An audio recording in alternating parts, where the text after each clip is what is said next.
In den abgelegenen Bergen des Serengeti-Nationalparks in Tansania lebte ein alter männlicher Löwe, der viele Jahre lang allein gelebt hatte.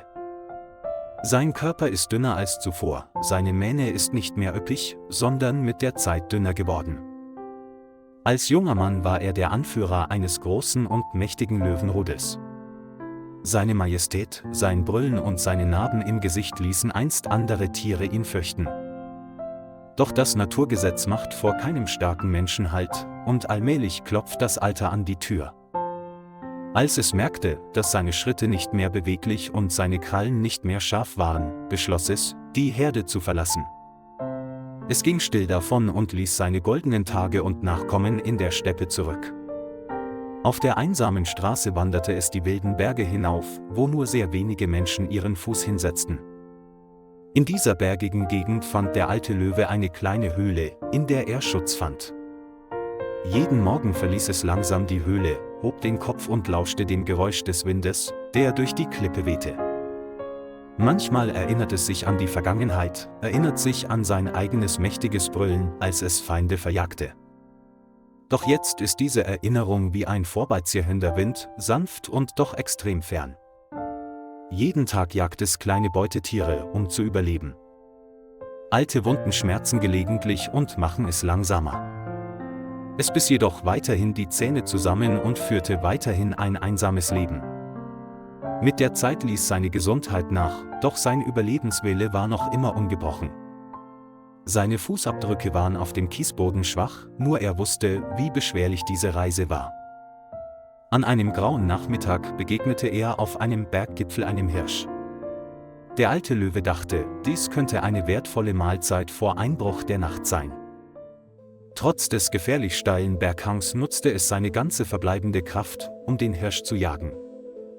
Seine Schritte waren langsam, aber seine Entschlossenheit zur Jagd war ungebrochen. Der verängstigte Hirsch rannte schnell auf den entfernteren Felsen zu, in der Hoffnung, den Fängen des Raubtiers zu entkommen. Der alte Löwe klammerte sich fest, jeder Muskel seines Körpers zitterte vor Anspannung. Dann rutschte er plötzlich auf einem losen Stein aus und stürzte die Klippe hinunter. Es stieß ein kurzes Knurren aus und versuchte, seine Krallen in die Felskante zu haken, um Halt zu finden. Unter der Klippe sorgte der starke Wind für noch mehr Wackeligkeit. Der Hirsch verschwand und der alte Löwe blieb mitten im Nirgendwo zurück. Es knurrte wild und stieß einen lauten Schrei aus, der in der ganzen Gegend widerhallte. Die nächsten 3 Stunden kämpfte der Löwe und versuchte mit aller Kraft, nach oben zu klettern. Das Brüllen war zunächst kraftvoll, wurde aber allmählich schwächer, fast ein Stöhnen.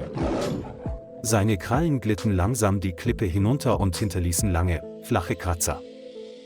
Müde und erschöpft merkte er langsam, dass sein Körper aufgab. Seine Augen blickten zum grauen Himmel auf und es schien, als hätte er sein Schicksal akzeptiert, das hier enden würde.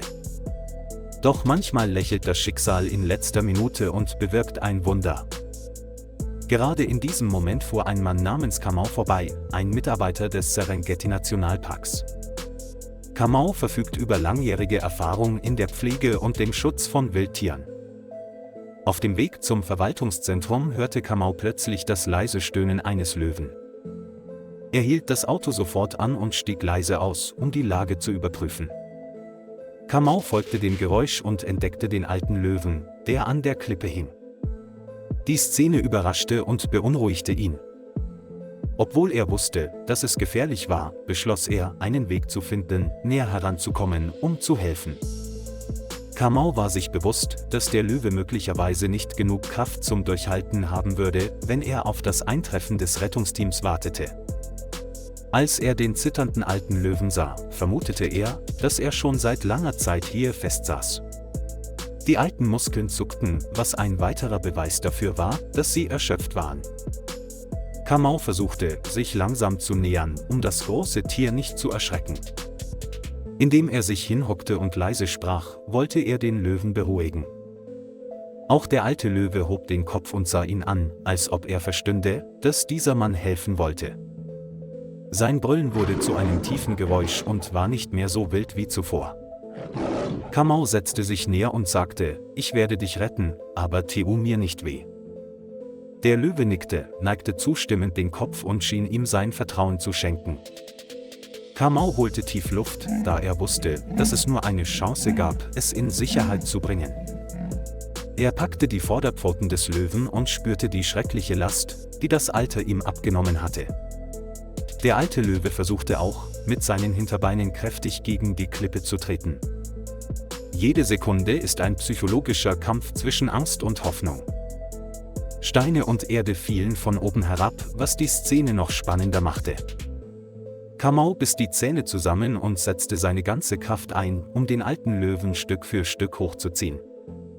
Seine Arme schmerzten, sein Herz raste, aber er versuchte es weiter. Schließlich entkam der alte Löwe der Klippe und legte sich flach auf den Boden. Auch Kamaus ganzer Körper sackte zur Seite zusammen, er keuchte vor Erschöpfung. Der Löwe schnappte nach Luft, sein Atem ging ihm schwer in der Brust, aber er war in Sicherheit. Kamau zog sich schnell zurück und wahrte für den Fall unerwarteter Reaktionen Abstand. Die Zeit verging langsam, Mensch und Tier sahen sich schweigend und erschöpft an.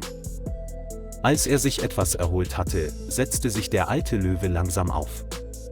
Es schüttelte seinen schweren Kopf und drehte sich dann um Kamau anzusehen. In seinen trüben Augen leuchtete eine unaussprechliche Dankbarkeit. Kamau stand still, der Schweiß lief ihm über das Gesicht, aber er lächelte leicht. Er wusste, dass er etwas Außergewöhnliches getan hatte, auch wenn es nur aus Mitgefühl geschah. Der Löwe kam langsam näher, was Kamau leicht zusammenzucken ließ. Doch es hatte nicht die Absicht anzugreifen, im Gegenteil, es neigte wie zur Begrüßung den Kopf zum Boden. Auf diese Weise bringt er instinktiv seine Dankbarkeit zum Ausdruck. Kamau klopfte dem alten Löwen sanft auf den Rücken, ein seltener Moment zwischen Mensch und Tier. Die beiden schienen sich zu verstehen, trotz der Grenze zwischen Raubtier und Mensch. Kamau streckte zum Abschied die Hand aus, wohl wissend, dass er nicht näher bleiben sollte. Der Löwe hob den Kopf und brüllte leise, um den Abschied respektvoll zu erwidern. Zu dieser Zeit begannen sich auch die dunklen Wolken aufzulösen und dem Sonnenlicht Platz zu machen. Kamau ging langsam auf das Auto zu und blickte zurück, um sich zu vergewissern, dass es dem Löwen gut ging. Der Löwe folgte ihm eine Weile langsam, seine Beine zitterten noch immer vor Schmerz. Wie ein Freund begleitete es ihn zum alten Auto, bevor es anhielt. Seine Augen folgten Kamau wie die eines Geschöpfes, das seinem Wohltäter dankbar ist. Kamau stieg ins Auto und schloss die Tür, doch sein Blick ließ den Löwen nicht los. Plötzlich erinnerte er sich an die Jugend des Löwen, als dieser ein stolzer Anführer war. Die Zeit war grausam und nahm ihm die Kraft, ließ aber den Stolz in seinem Herzen zurück. Kamau startete den Wagen und fuhr langsam die Straße entlang, die zum Verwaltungszentrum führte. Auch der alte Löwe drehte ihm den Rücken zu und machte mit jedem schweren Schritt den Weg in Richtung des fernen Waldes. Die beiden hatten eine magische Begegnung, bei der sich Mensch und Tier gegenseitig beflügelten. Das Sonnenlicht schien durch die Wolken, als wolle es den beiden Leben, die gerade der Gefahr entkommen waren, seinen Segen senden. Kamau wusste, dass diese Geschichte für immer in sein Gedächtnis eingebrannt sein würde. Und auch der alte Löwe wird nach seiner Rettung vermutlich eine unvergessliche Erinnerung mit sich tragen. In den Bergen des Serengeti-Nationalparks stehen die steilen Klippen heute als Beweis für Mitgefühl. Die Geschichte endet mit dem leisen Brüllen eines alten Löwen im Wald, das wie ein Danklied für das Leben widerhallt. Lieber Freund, danke, dass Sie sich die Zeit genommen haben, die Geschichte zu verfolgen.